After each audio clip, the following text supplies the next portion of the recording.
بسم اللہ الرحمن الرحیم۔ السلام علیکم ورحمۃ اللہ وبرکاتہ۔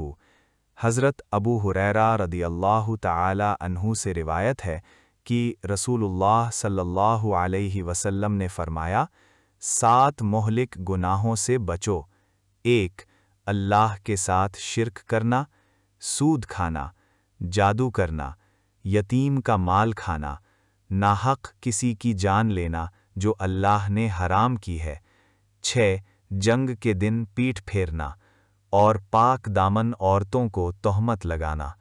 صحیح بخاری، حدیث نمبر 6857۔